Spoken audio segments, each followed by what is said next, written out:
selamat datang di Sains Channel. Kali ini kita akan bahas sequel lanjutan dari film G.I. Joe sebelumnya.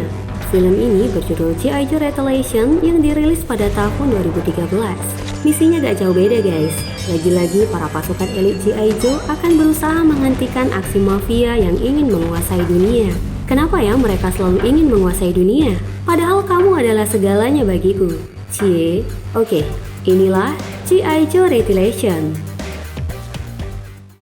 Pada suatu malam, tim pasukan elit G.I. Joe mendapat misi penyelamatan seorang sandera dari pangkalan militer Korea Utara. Duke, Roadblock, dan Flynn memasuki markas dengan merusak pagar. Dari kejauhan, mereka dibantu oleh Lady J dan Agen Mouse. Agen Mouse mengalihkan perhatian penjaga dengan menembak cangkir kopi. Kemudian Duke dan Roadblock menghajar beberapa penjaga lalu membawa Sandra dari sana. Sementara Flynn justru pergi ke pos jaga dan mengganti bendera Korea Utara dengan bendera tim elit G.I. Joe. Sepulang dari sana, para pasukan G.I. Joe merayakan keberhasilan mereka di markas. Terlihat hubungan di antara pasukan ini sangat dekat. Semenjak berakhirnya perang Nanomite, sekarang operasi taktis G.I. Joe dipimpin oleh Kapten Duke dengan tim yang terdiri dari Roadblock, Lady J, Flynn, dan Snake Eyes. Sementara musuh mereka adalah teroris berbahaya yang dipimpin oleh Cobra Commander dan Destro. Kedua teroris ini berada di dalam penjara dengan tingkat keamanan yang sangat tinggi. Sementara anak buahnya yakni Storm Shadow dan Zartan masih belum tertangkap. Para militer dan pasukan G.I. Joe tetap waspada setelah Cobra Commander bersumpah untuk balas dendam.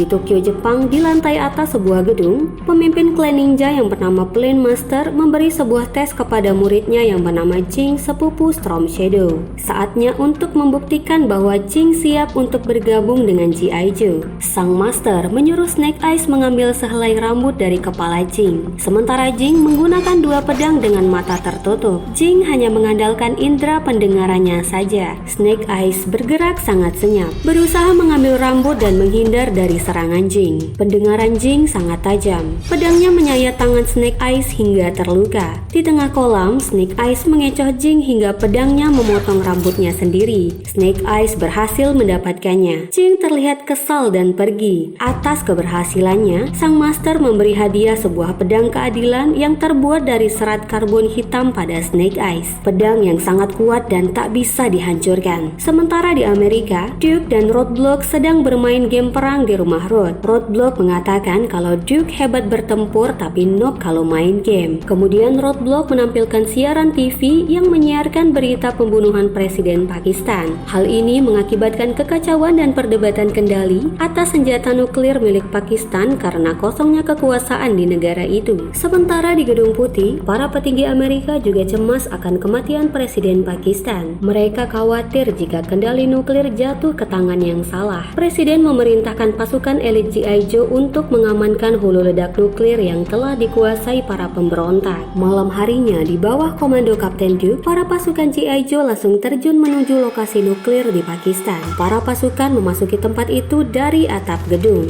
Mereka langsung menembaki para pemberontak yang ada di sana. Aksi tembak-menembak dan bahu-membahu membuat para pemberontak kewalahan melawan mereka. Duke melihat para pemberontak membawa kabur hulu ledak. Kemudian Flynn mengejar dan menghabisi pemberontak yang membawa nuklir itu. Akhirnya hulu ledak nuklir berhasil diamankan. Para pasukan G.I. Joe membawanya ke lokasi penjemputan di lembah gurun Indus. Dalam misi ini, semua pasukan G.I. Joe selamat. Di Gedung Putih, para petinggi memberi selamat pada presiden atas keberhasilan misi ini. Sang presiden mendengar kalau tim G.I. Joe akan dijemput pada jam 2 dini hari. Kemudian sang presiden bersama pengawal pribadinya pergi ke sebuah bunker rahasia. Ternyata presiden yang asli ditahan di sana. Sementara presiden yang sekarang adalah Presiden KW. Dia adalah Zartan yang menyamar menggunakan teknologi Nanomite. Zartan menanyakan di mana lokasi tahanan Cobra Commander dan Destro berada. Di gurun Indus, para pasukan G.I. Joe telah bersiap menunggu penjemputan. Salah satu anggota melaporkan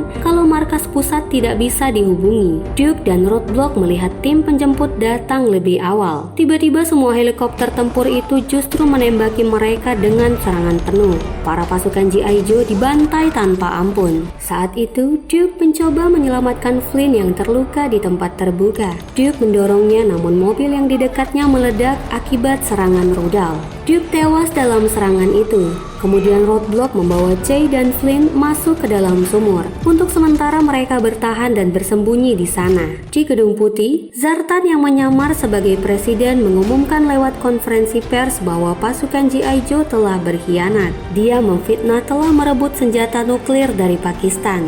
Dia juga mengatakan bahwa pelaku pembunuhan Presiden Pakistan adalah salah satu agen G.I. Joe yakni Snake Eyes. Presiden KW meminta seluruh negara adidaya berkumpul untuk mendiskusikan pelucutan senjata nuklir mereka. Presiden KW juga mengumumkan kalau pasukan elit Amerika diganti dengan pasukan Cobra. Di waktu yang sama, Roadblock, Jay, dan Flynn bekerja sama untuk keluar dari dalam sumur. Mereka melihat semua anggota G.I. Joe telah tewas. Kejadian ini membuat mereka bertiga sangat terpukul. Karena kematian Kapten Duke, kini Roadblock menjadi pemimpin mereka. Kemarahan di hatinya membuat Roadblock berjanji akan membalas kematian para pasukan G.I. Joe. Di depan penjara bawah tanah Ensergen, Snake Eyes yang tertangkap dibawa masuk ke dalam penjara. Penjara ini merupakan bekas galian terdalam di dunia. Ternyata disinilah Cobra Commander dan Destro ditahan. Mereka disuntik zat kimia hingga otot tubuh mereka lumpuh kecuali mata dan jantung. Sehingga mereka tetap sadar apa yang sedang terjadi di sekitar mereka. Saat mereka menyiapkan Snake Eyes untuk dimasukkan ke dalam tabung, para penjaga melepas helmnya. Ternyata itu adalah Storm Shadow. Storm Shadow lah yang telah membunuh Presiden Pakistan dan mengkambing hitamkan Snake Eyes menjadi pelakunya. Di tengah gurun Indus, Roadblock yakin bahwa hanya satu orang yang memiliki wewenang untuk memberi perintah penyerangan besar seperti tadi malam. Dia adalah sang presiden. Kemudian mereka berencana menyelinap ke dalam pangkalan pesawat agar bisa pulang. Di dalam penjara, Storm Shadow juga diberi suntikan pelumpuh saraf. Di luar, seseorang pengendara motor melepas ratusan robot lalat ke depan penjara. Storm Shadow melihatnya lewat monitor CCTV. Kemudian dia menghentikan jantungnya berdetak. Para penjaga panik, mengira Storm Shadow mengalami gagal jantung. Saat penutup tabung dibuka, Storm Shadow kembali bangun dan langsung membantai semua penjaga yang ada di sana. Di luar penjara, robot lalat tadi ternyata senjata yang dapat meledak. Si pengendara motor itu pun menghancurkan gerbang dengan rudal. Kemudian motornya berubah menjadi roket dan menghancurkan pintu masuk. Di dalam, Storm Shadow menembak tabung sehingga Cobra Commander kembali bebas. Dia sedikit sesak lalu mengambil topeng khusus miliknya agar bisa bernafas. Cobra Commander bangga pada Storm Shadow. Sementara Destro dibiarkan dan ditinggal di sana. Para penjaga bersiap di salah satu pintu, namun beberapa bom muncul dan meledak di dekat mereka. Kemudian seseorang muncul menemui Storm Shadow dan Cobra Commander. Dia adalah Butterfly, salah satu pasukan Cobra. Mereka ngerumpi sejenak tanpa sadar bahwa ada seorang penjaga menembak tabung hingga meledak. Ledakan itu membuat Storm Shadow mengalami luka bakar yang sangat serius. Di depan penjara, Snake Eyes mengintip mereka membawa Storm Shadow yang terluka parah. Ternyata pengintipnya ada dua orang. Yang satunya adalah Jing. Jing bermaksud membantu. Mereka tahu kalau Storm Shadow tak akan berobat di puskesmas, melainkan di suatu tempat tersembunyi. Komplek Industri Zeus adalah sebuah tempat milik Cobra Commander. Industri ini membuat senjata raksasa yang disebut Zeus. Zartan, si presiden KW, juga datang memberi selamat atas kebebasan Cobra Commander. Zartan memberitahu bahwa ada 3 anggota G.I. Joe yang lolos dari serangan di gurun Indus. Di tempat lain, Roadblock menemui teman lamanya yang memberi tempat perlindungan sementara pada mereka. Disinilah Roadblock berlatih sejak kecil. Kemudian Jay berencana mengirimkan sinyal rahasia setiap 6 jam. Sinyal itu bersandi dan hanya anggota G.I. Joe lah yang dapat mendengarnya. Di pegunungan Himalaya, di lereng bukit bersalju tempat sebuah biara ninja. Disinilah Storm Shadow menjalani pengobatan tradisional yang dipadu dengan teknologi canggih. Sementara Snake Eyes dan Jing sedang menuju biara tempat Storm Shadow menjalani pengobatan. Di tengah jalan, perangkat mereka menangkap sinyal rahasia yang disiarkan oleh Jay. Kemudian Jing membalas pesan kalau mereka sedang mengejar Storm Shadow di Himalaya. Kembali ke tim Roadblock, Jay memberitahu teman-teman kalau dia menemukan keanehan pada diri presiden. Penggunaan kosakata dan kebiasaan kebiasaan memegang tangan tidak seperti biasanya. Temuan ini semakin meyakinkan atas serangan besar yang terjadi di gurun Indus sebelumnya. Kemudian Roadblock mengajak menemui seseorang yang dapat dipercaya. Mereka mengetuk rumah, namun pintu tak terkunci. Dengan waspada, mereka memasuki rumah. Seseorang muncul dari atas dan menodong mereka. Dia adalah Jenderal Joseph Carlton, mantan pimpinan pertama G.I. Joe. Kemudian Roadblock menceritakan penyerangan yang terjadi di gurun Indus dan hanya mereka bertigalah yang berhasil selamat. Mereka curiga kalau presiden adalah impostor. Namun Joseph kurang percaya karena bukti yang mereka dapatkan kurang meyakinkan. Kemudian Joseph menyuruh untuk menyelidiki lebih lanjut. Dia memberi sebuah alamat tempat di mana kepala staf presiden biasa nongkrong jam 9 malam. Malam harinya Jay mengenakan pakaian seksi menarik perhatian kepala staf. Dan memang benar si hidung belang itu terpikat. Jay langsung memasukkannya ke dalam mobil. Roadblock menyuruhnya untuk menelpon presiden dan mengatur pertemuan dengannya. Roadblock juga memberi suntikan amnesia, sehingga 5 menit lagi kepala staf itu akan lupa semua yang barusan terjadi. Di pegunungan Himalaya, Snake Eyes dan Jing menuruni gunung menuju biara. Di saat yang sama, Storm Shadow telah pulih seperti semula. Dia melihat para ninja berjatuhan dari atas. Kemudian dia bersiap mencari tahu apa yang sedang terjadi. Tiba-tiba, Snake Eyes berdiri di belakangnya. Kedua ninja pun bertarung sengit. Mereka saling memukul entah apa untungnya.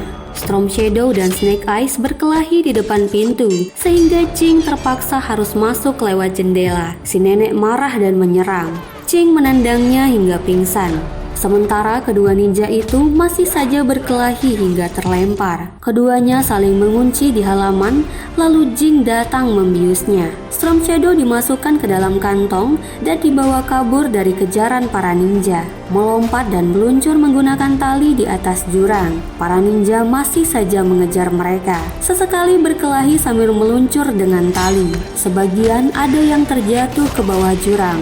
Snake Eyes mengunci kantong Storm Shadow pada celah batu, lalu kembali menghajar para ninja yang mengejar. Mereka bertarung sambil berayun di sisi gunung batu. Para ninja berusaha mengambil Storm Shadow, tapi keburu diserang oleh Snake Eyes. Kemudian Snake Eyes menembak gundukan salju hingga para ninja itu tertimbun. Akhirnya mereka berhasil membawa Storm Shadow dari sana. Di Washington, Presiden mengadakan pertemuan di Gedung Putih. Jay datang menyamar sebagai tentara wanita dengan nama Amy Vandervool. Kemudian Jay menemui Presiden dan berbincang dengannya. Sementara para pengawal yang merasa curiga langsung memeriksa identitasnya dalam database. Jay berhasil mendapatkan sehelai rambut dan memasukkannya pada alat scan. Lalu data hasil analisis dikirim pada Roadblock. Setelah selesai dianalisis, kini identitas aslinya telah terungkap bahwa dia adalah Zartan. Para pengawal kaget setelah tahu bahwa wanita yang bersama presiden tadi adalah salah satu anggota G.I. Joe. Jay berhasil kabur dari sana. Setelah mengetahui kebenaran ini, amarah Roadblock tak terkendali. Dia bertindak sendiri ingin membalas kematian para anggota G.I. Joe. Jay dan Flynn mencoba mencegah, namun Rod tetap ngotot. Saat akan menembak presiden, tiba-tiba bom lalat menyerangnya.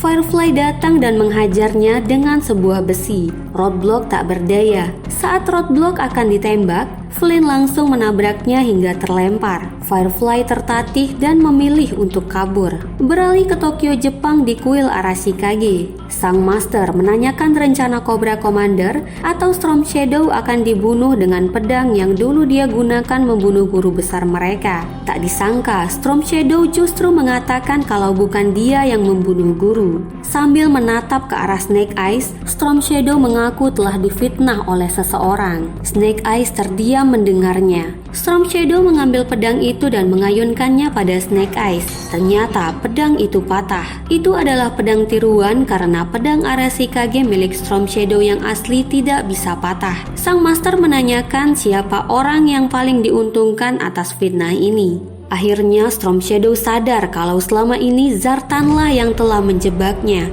Di dalam bunker, Cobra Commander mengambil scan mata presiden yang asli. Karena scan itu satu-satunya kunci untuk meluncurkan nuklir milik Amerika. Di tempat lain, Roadblock mendengar pergerakan memasuki ruangan. Mereka segera bersiap. Ternyata itu adalah Snake Eyes dan Jing. Kini Storm Shadow juga ikut membantu mereka. Kemudian mereka menemui Jenderal Joseph dan menyiapkan senjata untuk pertempuran. Tak disangka rumah Jenderal dipenuhi senjata yang disimpan di setiap sisi rumahnya. Roadblock melirik sebuah pistol antik, namun Joseph mengatakan kalau itu miliknya. Kemudian Joseph memberi senjata yang sesuai dengan ukuran Roadblock. Malam harinya, mereka mengatur rencana untuk serangan besok. Misi utamanya adalah merebut remote control nuklir yang dibawa oleh Presiden KW atau Zartan.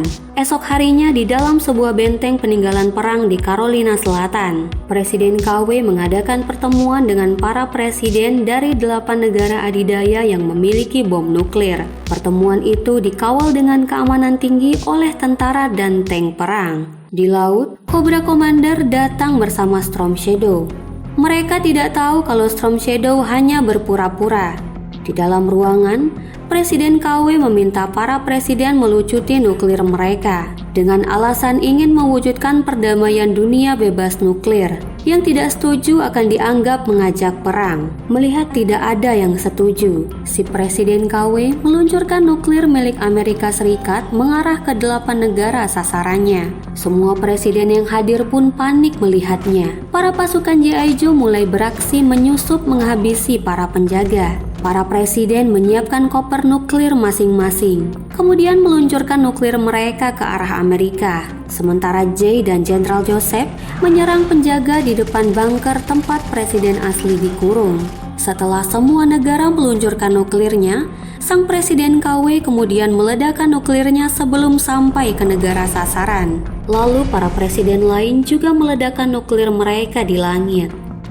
Semua negara kuat telah menghancurkan nuklir mereka. Kini terciptalah dunia bebas nuklir. Tak lama kemudian, tiba-tiba para pasukan Cobra mengepung tempat itu. Zartan menampilkan gambar langsung dari masing-masing negara di layar monitor, lalu memperlihatkan sebuah komputer pengendali senjata yang disebut Project Zeus. Dia mengatakan sudah 7 satelit Zeus mengorbit ke bumi. Setiap satelit terisi 10 tabung platinum yang memiliki daya ledak yang jauh lebih besar dari nuklir. Kemudian sang Cobra Commander memasuki ruangan. Dia memberi perintah untuk meluncurkan salah satu Zeus sebagai pertunjukan. Roket Zeus pun meluncur dengan kecepatan tinggi, 8 kali lebih cepat dari peluru. Hantaman dan ledakan Zeus seakan kiamat yang mengerikan. Kota London hancur seketika. Cobra Commander ingin seluruh dunia tunduk padanya. Di Gedung Putih, bendera Amerika diganti dengan bendera Cobra. Saat Cobra Commander tengah berbicara, Storm Shadow langsung menyerang Zartan. Namun ninja lain menghalangi. Snake Eyes datang membantu Jing dan Storm Shadow. Di luar, Roadblock menyerang dengan mengendarai tank. Dia menembaki tank-tank pasukan Cobra yang berjaga. Di dalam gedung, Jing mengamankan para presiden keluar gedung. Sementara Cobra Commander menyuruh Firefly mengambil koper dari Zartan. Storm Shadow dan Snake Eyes bekerja sama saling melindungi dalam pertempuran. Semua musuh di sekitar habis dibantai oleh mereka. Saat Storm Shadow hendak mengejar Zartan, Snake Eyes meminjamkan pedang karbon miliknya. Sementara Roadblock berhasil menghabisi tank pertahanan pasukan Cobra. Di luar gedung, Jing terkepung oleh pasukan Cobra dari segala sisi. Untung Snake Eyes datang membantunya. Di tempat lain, Storm Shadow bertemu Zartan. Zartan dibantu oleh salah satu ninja melawan Storm Shadow. Storm Shadow berhasil menebasnya. Kemudian dia menodongkan pedang ke leher Zartan. Tiba-tiba bom lalat meledak di antara mereka. Itu adalah Firefly yang datang mengambil koper peluncur Zeus. Sementara Joseph dan Jay berhasil menghabisi penjaga bunker. Mereka memasuki bunker dan membawa presiden yang asli dari sana. Di benteng, Storm Shadow mengungkap kemarahannya atas fitnah Zartan. Storm Shadow melempar pedang ke Zartan hingga tewas. Dengan pedang menancap di jantungnya. Wajah Zartan kembali seperti semula. Snake Eyes dan Jing berhasil mengamankan semua presiden. Flynn melindungi mereka dari belakang. Sementara Cobra Commander memerintahkan untuk meluncurkan Zeus ke negara-negara sasaran. Kemudian dia pergi dengan helikopter. Di tempat lain, Roadblock menembaki Firefly yang berusaha kabur membawa koper pengendali Zeus hingga motornya hancur.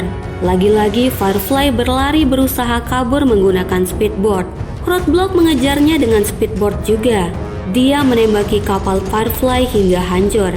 Roadblock mendarat. Dia melihat koper di kejauhan. Sementara satelit segera meluncurkan Zeus dalam beberapa detik lagi. Roadblock ingin mengambilnya namun Firefly menghadang. Mereka bertarung sengit, saling tembak-menembak dari jarak dekat. Peluru senjata Rod terlepas. Di waktu yang semakin sedikit ini, Roadblock justru kehilangan peluru. Kemudian Roadblock menangkap senjata Firefly dan berhasil melumpuhkannya. Tepat saat Zeus mulai meluncur, Roadblock langsung membatalkannya sehingga semua Zeus meledak di dalam satelit itu sendiri. Semua satelit akhirnya hancur di angkasa. Firefly yang masih sadar berencana mengirimkan bom lalat, namun dia kehilangan remote control dari sakunya. Ternyata remote itu telah diambil oleh Roadblock. Roadblock meledakkan bom lalat di tangan Firefly. Firefly tewas. Setelah pertempuran yang melelahkan, Storm Shadow mengembalikan pedang Snake Eyes pada Jing. Kemudian Jing memberikannya pada Snake Eyes namun dia menolak dan memberi pedang itu pada Jing. Lagi-lagi para pasukan G.I. Joe berhasil menyelamatkan dunia. Di Gedung Putih, para pasukan G.I. Joe menerima penghargaan dari Presiden Amerika yang asli atas jasa mereka. Kini Jing resmi menjadi anggota baru G.I. Joe. Kemudian sang jenderal memberi sebuah pistol antik pada Roadblock. Gunakan pistol ini ketika bertemu Cobra Commander, kata jenderal. Dan film pun selesai. Terima kasih telah menonton. Salam saya Nana dan sampai jumpa di video berikutnya. Bye-bye.